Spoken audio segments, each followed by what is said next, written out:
secret.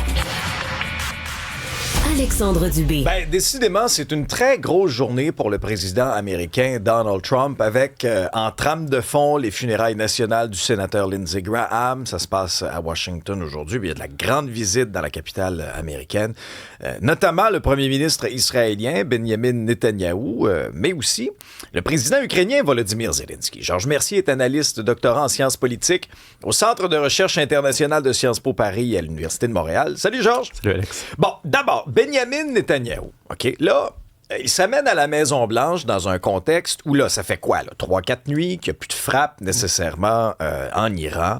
Trump, je l'entendais commenter la situation en disant « Ah, mais les Iraniens m'ont supplié d'arrêter. Les Iraniens veulent parler, alors on va parler. » Mais si on s'entend pas, on va recommencer à les bombarder. Est-ce que vraiment les Iraniens ont supplié le président? On a de la misère à le croire. Dans tous les cas, il va nous dire qu'ils l'ont supplié. Chose certaine, les deux leaders, Benjamin Netanyahou et Donald Trump, avaient envisagé les choses de manière très, très, très différente fin février lorsqu'ils lancent la guerre en Iran. Idéalement, aujourd'hui, on serait en train de célébrer la capitulation du régime iranien, de nouveaux accords de paix dans la région, une nouvelle stature pour Israël. Là, les choses, on le sait, ne se sont pas déroulées comme ça. Pas et trop, non. Les intérêts de Benjamin Netanyahou et Donald Trump commencent à diverger. Vous avez d'un côté un président américain qui ne parle plus beaucoup du programme nucléaire des Iraniens, qui s'intéresse principalement à la rouverture du détroit de Hormuz, parce que ce qu'il a en tête, c'est la sauvegarde, d'une certaine manière, du commerce mondial. Du côté israélien, les ambitions initiales demeurent les mêmes. On veut un Iran affaibli, on veut s'attaquer au programme de missiles iraniens, on veut limiter la puissance des proxys de l'Iran, ces milices qui servent un peu les intérêts du régime. Donc les intérêts sont très différents, et Benjamin Netanyahou et Donald Trump, bien qu'ils aient une bonne relation, ils ont commencé à comprendre qu'ils ne voyaient pas les choses de la même manière. Signe que ça pourrait être houleux comme réunion, c'est la 8e d'ailleurs du second mandat de Trump, ils se parlent beaucoup, ces deux leaders-là, mais les reporters ne seraient pas présents dans la pièce. Donc si ça allait bien, on voudrait le montrer. Bon, jusqu'à maintenant, peut-être qu'ils vont l'être cet après-midi, on verra, mais néanmoins, ils ne sont pas censés l'être jusqu'à maintenant, ça risque d'être compliqué pour une autre raison aussi. Donald Trump a une politique étrangère au Moyen-Orient où ce qu'il aime essentiellement, ce sont des leaders autoritaires forts. Il s'entend bien avec le président de la Syrie, il s'entend bien avec le nouveau dirigeant en fait, le président de la Turquie, il s'entend bien avec le nouveau président de la Syrie. Et la Syrie et la Turquie sont deux États qui peuvent s'opposer tant bien que mal à Israël. Lorsque les États-Unis favorisent leurs intérêts, ça met Israël sur le pied arrière et ça crée des flamèches là aussi. Donc, du côté de Benjamin Netanyahou, son défi à lui aujourd'hui, c'est d'arriver, de parler à Donald Trump, de ne pas se présenter comme un ennemi ou comme quelqu'un qui a des intérêts divergents, mais de le flatter dans le sens du poil pour qu'il conserve sa bonne vision d'Israël. Ouais, parce que Trump, à un moment donné, l'a rincé solidement, là, Benjamin Netanyahou. Puis il y a des déclarations publiques qui ont été faites. Il y avait toutes les rumeurs entourant la possibilité que, dans le fond, c'est Benjamin Netanyahou qui a un petit peu traîné le président américain dans ce bourbier-là. Puis là, Trump est plus capable de s'en sortir. Il y a eu la flambée du prix du baril de pétrole. Quoique là, ça a diminué un peu. Là. Ça va faire du bien quand même pour les Américains. Mais Alex, imagine si tu as un chum qui vient te voir un jour puis il dit « Il y a ce super projet immobilier-là, on va développer ça ensemble, ça te coûte seulement 20 000 $. Là, tu investis ton 20 000 $ puis tu apprends que le terrain est contaminé puis le projet ne peut pas aller de l'avant. » C'est un peu ça le rapport de Donald Trump ça sera plus mon chum. Dans la guerre en Iran. Justement, tu vois, donc les relations sont très compliquées. Tu sais, un autre enjeu, on a parlé la semaine dernière de l'accord nucléaire civil en Arabie Saoudite. Oui. Les Israéliens ne veulent pas qu'on développe l'énergie nucléaire sur le sol de l'Arabie Saoudite. Pourtant, Donald Trump a offert ça aux Saoudiens. Bon, là, il y a des conditions maintenant, mais normalement, il leur a offert ça sans consulter, apparemment, les Israéliens. Un autre signe que parfois, les États-Unis font des choses au Moyen-Orient qui ne profitent pas nécessairement aux intérêts d'Israël. Autre gros enjeu pour Benjamin Netanyahou, il y a des élections qui s'en viennent fin octobre en Israël. Selon les sondages, ça se passe mal pour son parti à lui. Lui, il doit revenir en Israël avec une image de force. Et cette image-là, ça passe par une bonne entente avec le président américain. Alors, il y a Benjamin Netanyahou. L'autre dignitaire d'importance, c'est Volodymyr Zelensky, le président ukrainien.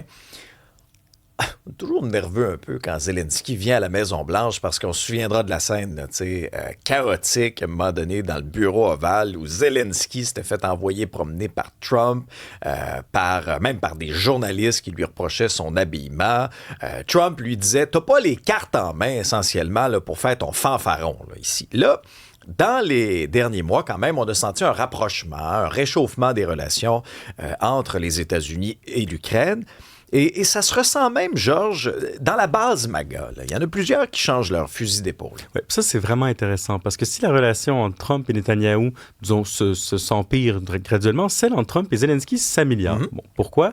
Parce que l'Ukraine, de plus en plus, est capable de se présenter face à la Maison-Blanche, face à Donald Trump, comme quelqu'un qui a l'initiative. C'est notamment toute cette histoire de drones qui frappent en Russie, mais aussi des navires dans la mer Noire. Les Ukrainiens, de plus en plus, parviennent à montrer aux Russes que la guerre a un impact chez eux. Et ça, c'est apprécié du côté de la Maison-Blanche. Puis il y a aussi toute une opération de relations publiques de l'Ukraine qui est assez efficace, où on va chercher, on en parlait hier, des influenceurs dans la nébuleuse MAGA qui ont l'oreille du président, puis on leur fait changer d'avis finalement. On leur dit que ça vaut la peine de soutenir l'Ukraine. Et ça, apparemment, ça fonctionne autour du président parce qu'il est sensible à ces conseils-là.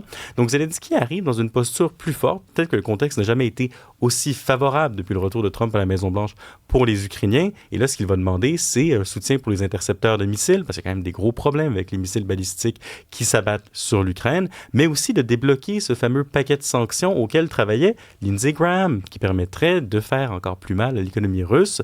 Donc, le président Zelensky a intérêt à flatter lui aussi Trump dans le sens du poil. Ça risque d'être un concours de servilité aujourd'hui, parce que tout le monde a ses intérêts à défendre. On verra ce qu'il va ressortir. Ben oui, il va être échevelé, le pauvre, à se faire flatter. Mais essentiellement, est-ce que les États-Unis pourront avoir tant de ressources que ça pour aider tout le monde? Là? Parce que là, on a vu... on entendait certains oui-dire du côté de l'Iran que les États-Unis essentiellement prenaient une pause dans les opérations parce qu'on manquait de munitions. Est-ce que c'est réellement vrai? En tout cas, on verra bien. Mais Zelensky, lorsqu'il devient, encore une fois, insistant sur ses demandes en termes d'équipement, en termes d'armes ou quoi que ce soit, est-ce que les États-Unis, dans le contexte actuel, là, avec ce qui se passe en Iran, peuvent vraiment dire, ben oui, on va se déshabiller pour aller vous donner un coup de main? Ah mais ça, Alex, c'est une excellente question qui nous amène au cœur de la réalité géopolitique des États-Unis. Les États-Unis ont été une superpuissance, sont encore une superpuissance, qui ont des engagements un peu partout sur la planète.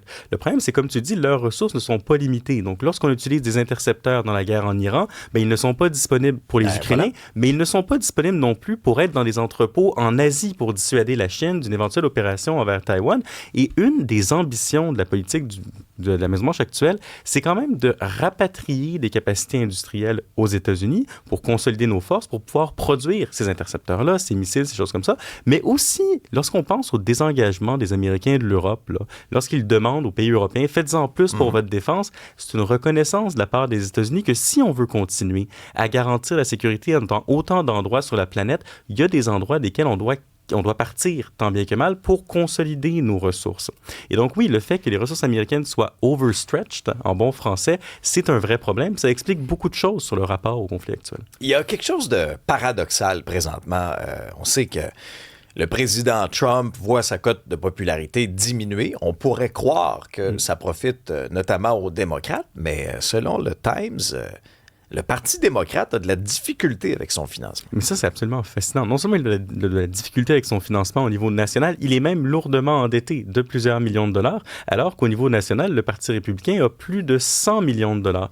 Et ce que ça nous indique, c'est quand même qu'il y a un désamour envers Donald Trump aux États-Unis qui ne se traduit pas immédiatement par un amour ou un soutien du Parti démocrate. Et ça, on peut le comprendre parce que au moins les républicains, on sait la direction est où. Il y a une tête, elle est claire. Si on donne de l'argent au parti, on sait à quoi il va servir. Le Parti démocrate, encore aujourd'hui, c'est compliqué de savoir pourquoi il se bat. Est-ce qu'il est vers l'aile plus progressiste? Il cherche beaucoup. Il cherche encore, et tant qu'il va se chercher pour les électeurs, donner des fonds au parti, c'est pas nécessairement très, très séduisant. Bon, il faut faire un distinguo ici qui est important. Au niveau national, le Parti démocrate a de la misère financièrement. Pour différentes courses sénatoriales ou dans différentes circonscriptions, là, on parvient à lever de l'argent, mais néanmoins, il va y avoir un problème. Si on arrive aux midterms, on n'a pas d'argent, on n'est pas capable de se coordonner, on n'est pas capable, par exemple, de mettre en onde telle annonce qui serait utile dans tel état clé.